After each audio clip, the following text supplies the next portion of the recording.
ভেঙে ফেলুন সমাজ আমরা পড়েছি। যার হুঁশ আছে তাকেই মানুষ বলা হয়। সেই হুঁশযুক্ত মানুষই আরেকটা মানুষের জন্য কাজ করে। সেই জন্য তো স্বামী বিবেকানন্দ বলে গেছিলেন, যত্র জীব তত্র শিব, শিবজ্ঞানে জীব পূজা। অর্থাৎ মনুষ্যত্বের মধ্যে ঘুমন্ত দেবত্ব লুকিয়ে আছে। একই কথা পয়গম্বর হযরত মুহাম্মদ বলে গেছেন, একই কথা মহাবীর বলে গেছেন, একই কথা গুরু নানকজি বলে গেছেন, একই কথা আমাদের গীতাতে আছে। বহুজন সুখায় বহুজন হিতায়। গীতা কখনো বলেনি যে কোন নির্দিষ্ট লোককে সুখে রাখো, নির্দিষ্ট লোকের জন্য কাজ করো, সকলের জন্য কাজ করো। আমি সাংসদ হয়েছি আপনাদের সমর্থনে।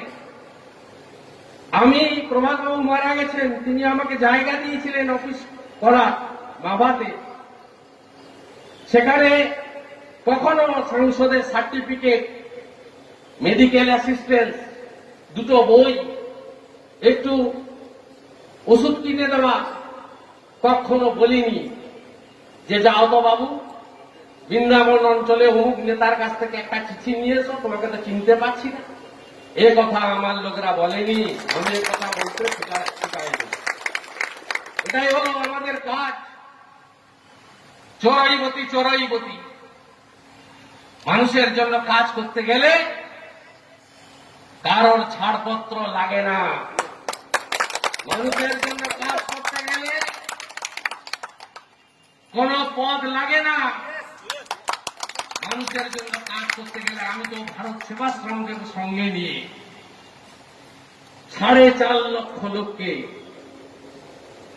আমরা এই লকডাউনের সময় খাইয়ে দিয়েছি।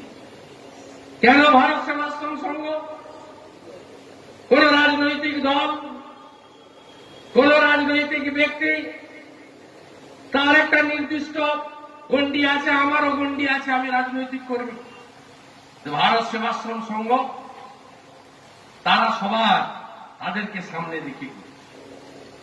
তাই আসুন, আমরা উৎসব চলছে চলবে, তার মধ্যে নিজেদেরকে আমরা মানুষের কাজে লাগাই, সবাই এক হয়ে চলি, ভালোর